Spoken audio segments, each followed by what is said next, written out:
In this video, I'm gonna break down exactly what it takes as a guy for you to get to 10% body fat. Now, 10% body fat is what I believe to be the kind of sweet spot for a guy, is to where you're looking super ripped, you're looking super aesthetic, but you're probably still not quite in that bodybuilder realm where things just get slightly too uncomfortable, not realistic to maintain all year round.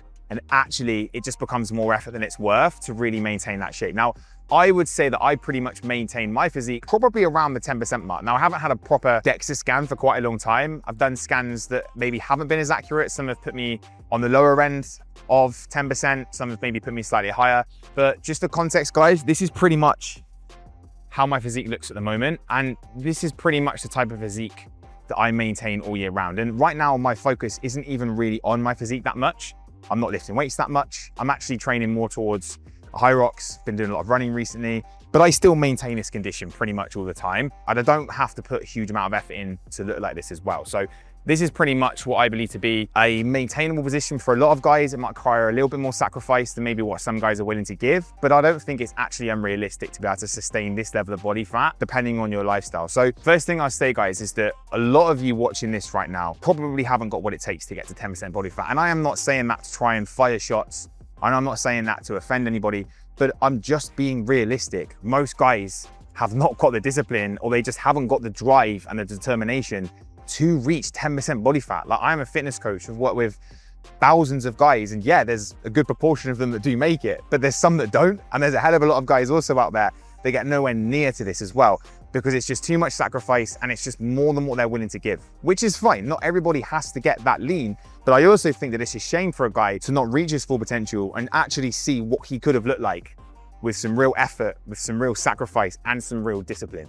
So I do believe that it's important for a guy to really push himself. But if you're looking at this right now thinking, well, you know, I just don't know if I got the time, or you're making excuses and you're very inconsistent in general in life. And even if you watch this video right now, the chances are you probably still won't go and take the right action to really go and make this achievable. And look, for the few of you that do watch this, I really hope that you go and take action. I really hope that you follow this, and I really hope that you do get the results, because that's exactly what I'm posting this video for. So anyway, let's get into the first part here. Now, the first bit is actually being realistic with your time frame, okay? What I mean by that is not expecting to get to 10% body fat overnight, not expecting to get to 10% body fat in a month, even 2 months, okay? Being realistic with most men, and this is even men that I've coached that have actually started in a pretty lean position here. Guys that probably are maybe around like 16, maybe 15% body fat, so they can kind of probably still see, you know, ab definition at the start.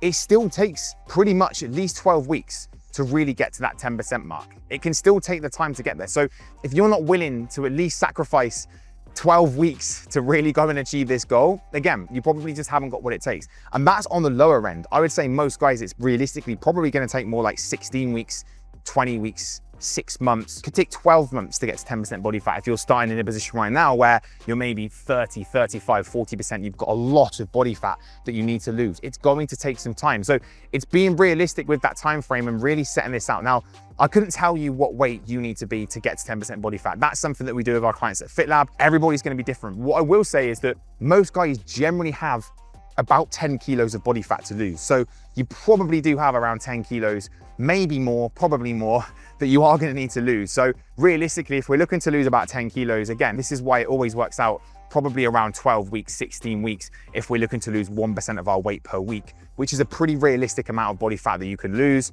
Often can be a little bit less, but 1% is a good amount to aim for. Now, what is the most important thing when it comes to this, guys? And it is knowing these two numbers, your calories and your protein goal. If you know these two numbers, you're gonna make the process of getting 10% body fat way easier. In fact, these pretty much override every nutrition principle. We all know we should be eating good quality food most of the time. Everybody knows they should be aiming for around 80% clean foods, 90% clean foods. But it's the calories and the protein that are gonna dictate whether or not we lose weight and whether or not we lose fat. If we get the right amount of calories every day and we're in a calorie deficit, we will lose weight. But if we're not conscious on protein intake, you could lose muscle at the same time. And you don't wanna lose muscle, because this is not gonna mean that you're gonna get yourself to 10% body fat. The whole point is that we preserve muscle tissue, we lose body fat percentage, which is gonna come down to body recomposition. So firstly, guys, calories and protein across the entire 7 days is gonna be super important. Simple way to work out your calories. I will leave a calorie calculator in the description you can use for free. It's just one we use at FitLab. However, very simple calculation is going to be 10 to 12 calories per pound of your body weight. Very simple way to put yourself in a calorie deficit, maybe 12 on the upper end if you're a bit more active. And then you're going to have 1 gram of protein per pound of your body weight. Again, very simple. Or you can go 0.8 grams per pound of your body weight if, again, that 1 gram feels quite high. These are your two most important numbers, and you have to absolutely track everything that you consume every single day. Nothing should pass your lips that hasn't been put into MyFitnessPal if you are serious about reaching this target. We're not here to just lose a little bit of body fat. We're here to build an elite male physique, which is going to come at the cost of spending 10 to 15 minutes per day, probably less than that, 5 to 10 minutes per day to track your calories and use MyFitnessPal consistently. And that's not just in the week, that's at weekends, and that's making sure that we keep this on track. So that is the first point to make. Track your calories, hit your protein, eat quality foods most of the time, and this is going to be a predictable way for you to lose fat consistently. Next up, guys, is going to be your weight training. Now, of course, like I said, the goal is not just to lose weight, the goal is to lose fat. And if you are not lifting weights at least 3 or 4 times per week, you are at risk of losing muscle, which means that, yes, you could lose scale weight, but we're trying to lose body fat percentage, right? You could stay at 15% body fat and be 15 kilos lighter because you just lost muscle and your body fat percentage has kind of ended up staying the same. So the key thing here is that we're looking to lose body fat percentage, preserve muscle mass, and lose body fat, which is going to come down to you actually lifting weight. So we stimulate our body to make sure that we're losing the body fat. So we have to be in the gym, I think, at least 3 or 4 days a week for a guy. I think this is a time frame that works and is actually realistic for most busy guys. If you want the absolute maximum results, probably stick to 4 days per week. If you're a busy guy, you can still get amazing results. You can still get to 10% body fat from 3 days training per week. And you want to be focused on making sure that you're hitting big compound movements when you train. You want to be in the gym, hitting multiple muscle groups, not just going in and smashing a chest day or an arms day. You want to be hitting push days, upper body days, lower body days, like these big movements, mainly consistent of your compound exercises, your rows, your squats, your deadlifts, your presses. These should be consistent every single week. And the goal should be to actually try and get stronger. Even though you're in a calorie deficit and even though things are going to get tough, right? You should still be looking to at least preserve strength. Every time I'm in a cutting phase, I'm not really looking to increase my strength too much, just with the training experience that I've now got. But if I'm losing strength in a cut, then I know that something's wrong. So I should be making sure that I maintain my numbers throughout the week. And this is going to allow me to keep losing body fat, to preserve muscle tissue, and to keep looking better. So the resistance training is a non-negotiable and it has to be consistently placed in your week. Next up, guys, is going to be movement, okay? You cannot get to 10% body fat by being lazy. I'm sorry, but you can't. If you can't get even 8,000 steps per day at the moment, you're not going to get to 10% body fat. If you can't get to 10,000 steps per day at the moment, you're going to make it very hard to get to 10% body fat because you have to be burning a certain amount of calories every single day to just make it easy to diet. If you just don't move at all, you're going to have to eat very low amounts of food to be able to lose body fat. And that's just not what anybody actually wants to do. So we should be prioritizing movement. This does not mean doing loads of cardio. This just means being consistent with your step count. And this is going to be looking at your activity tracker and clocking at least 10,000 steps every single day. And I would say likely when you get even lower on body fat percentages, you're probably going to want to push that up a little bit. I know that when I'm looking to diet and I'm looking to get super lean, I can get away with 10 to start off with, but often what happens is I have to push up to 12,000 to keep losing body fat because your body's going to put up a bit of a resistance at certain points, which means that actually increasing the activity, it makes a huge difference. So if you can't consistently hit your steps, that is the first place to start. Don't look at cardio. Don't start doing loads of running to try and run your way to 10% body fat. Start moving more. Start looking at little pockets in your day where you could be a little bit more active, where you go out a little bit more, where you could be a bit more active, you get more steps in. And if you've got the time to do some cardio as well, and you have got, 3 lots of 20 to 30 minutes per week, add in some steady state cardio, but don't make it too intense. Just do cardio that just raises your heart rate to maybe around 130, 140. You don't want to be doing really intense cardio. And I'm not even a massive fan of HIIT for most people. I just think keep the cardio very steady, incline walking, using the Stairmaster, and just do that a couple of times per week and maybe ramp that up a little bit more over time.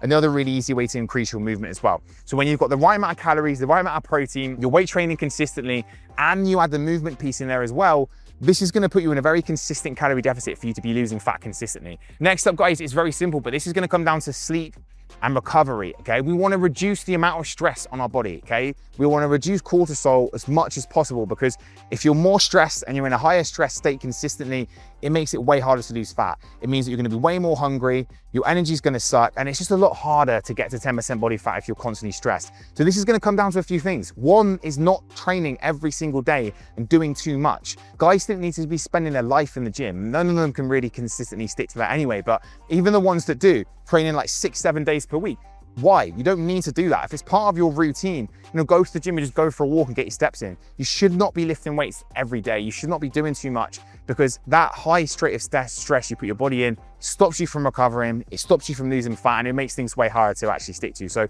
lowering stress is gonna come down to not overtraining, prioritizing recovery, which is gonna come down to making sure that we're moving around lots, we're getting in a decent amount of exercise each day, and just making sure we're sleeping well. The sleep is so important. If you're getting poor amounts of sleep and you're constantly around 5 hours of sleep per night, this is just gonna catch up with you at some point. Again, you're probably gonna be way more hungry, way more stressed. Your testosterone is gonna probably drop a lot, which means, again, it's a lot harder to be able to reach this process. So I'd recommend that you prioritize your recovery. You're sleeping 7 to 8 hours per night. If you really struggle, 6 to 7 hours is probably still okay if you get quality sleep. And you just need to make sure that you're consistent with this as well. Training hard or intense exercise per week is fine, and then you're resting on all the other days. Next point to make on this, guys, is very, very simple. And this is gonna come down to how you manage your weekends, and actually most specifically alcohol. There are two things that really don't go together, and that's high amounts of alcohol and having abs, okay? Sometimes you have to choose which one is more important to you. If you really like to drink a lot and you're big on your partying at the weekends, you like to have a bottle of wine, Saturday and Sunday, you have a few beers with the boys at the pub, that's fine. And there's no reason why you still can't sustain a respectably good physique and stay in pretty decent shape, but you're really gonna struggle to get to 10% body fat, okay? Alcohol blunts your ability to lose fat, it blunts your ability to really build muscle when you're consistently consuming it a lot. Kills off your sleep, kills your testosterone. All these things happen when we drink too much. Now, that's not to say that you can't have a little bit of alcohol. Having a couple of glasses of wine at the weekend, gin and tonic here and there, that's okay. And you can still sustain, again, good levels of body fat. You can still sustain good shape whilst doing that. But if you are pretty consistently bad with alcohol, it's gonna be a real struggle to push yourself to that level of body fat. And then the other thing to this, guys, is just weekends in general. If you fall off every single weekend, you don't track your calories, you lose accountability, you're just not gonna get there, right? You're only ever as good as your weekends. And this is probably one of the biggest pitfalls I see with clients at FitLab. We are constantly giving them support and clarity and structure and game plans and strategy around how they can stay on top of their weekends, because it's an area that a lot of people struggle with. They are good in the week because they're in a better routine, their work is keeping them more routine-based, and they get to the weekend and they fall off track. They struggle, there's no structure, and there's just a lot of poor habits that creep into the evening because they think it's a weekend. Now, I'm not saying you have to give up your weekends, but what I am saying is if you wanna get to 10% body fat, if you wanna really see your abs get into really, really good shape, you are gonna have to make sacrifices at the weekend, right? You are gonna have to be a lot more structured, you're gonna have to maintain tracking standards, maintain tracking protein. You can probably get away with one higher calorie day on a Saturday, which is how we structure a lot of our clients. We give them a refeed day, we give them a flexible day, which is where we just increase up to maintenance calories. You can absolutely get away with that, but that's still not a free-for-all. That is a controlled increase of food, which allows you to take a bit of a reset without completely falling off track. And in this day itself, if you did want to have a couple of drinks, a couple of gin and tonics, a glass of wine, you can actually probably get away with it, right? So it doesn't mean that on a Saturday you have to live like a monk. You just have to be very strategic and have a structured approach at the weekends, which will properly allow you to still get results without blowing them every single weekend. And the last thing to cover, guys, which kind of slightly ties into the last point, is you need to have an exit strategy. Getting to 10% body fat, once you get there, you need to then stop losing fat. Like, you don't keep losing fat. 10% body fat is the goal, then you're out, right? You don't need to really go less than that. Unless you're looking to do like a photo shoot, you're looking to get super shredded, want to be a bodybuilder. Yeah, you might have to probably drop to single digits, but most guys don't want to do that. So let's say you get to 10 to 12% body fat, you're looking lean, your abs are there. The exit strategy to get out of that position is really important. And this is going to come down to what we call a reverse diet, where we need to eat a lot more food, where we need to gradually increase our calories, eat a little bit more food over time so we can actually maintain, okay? This process is probably just as important, if not more important, than the whole diet phase itself, because guess what? I've made mistakes before where I've got this wrong. I've got lean, I've gained the fat back afterwards, and I've literally just gone back to square one within a couple of weeks. So that exit strategy is super important. Now, I'm not gonna break down a full reverse diet on this video. I've done videos before, I'm gonna link them in the description, where I've talked through an entire reverse diet, how we set that up, why it's important, what are the benefits of doing it properly. But all I'm saying, guys, is that if you don't have a proper exit strategy mapped out after you've gotten in shape for at least another 4, 6, even 8 weeks, post diet so that you can sustain, you can get your calories up, you can get out of a deficit for good. There is not even any point in starting this cut in the first place. There is no point in going on a 12, 16 week prep to get in amazing shape without having a clear plan of what you're gonna do afterwards. And if you're working with a coach right now or someone that's trying to map this out for you and they've not told you what you need to do at the end of a diet, either sack them and get a new coach or go and ask them now, like, realistically, what is the plan after I've gotten in shape? What do we need to do? Because the whole point is that once you get lean, you build the food back up again, you maintain on higher calories, and you can sustain a really good physique all year round. This is the only reason that I can look the way that I do quite effortlessly without having to really try too hard, because I'm not in a deficit. I'm eating high amounts of calories every single day, which means I can sustain my body. I've got a very fast metabolism, which means that actually staying in shape is not that difficult to me. It's not that hard. I'm not trying that hard to be able to do this and sustain this body.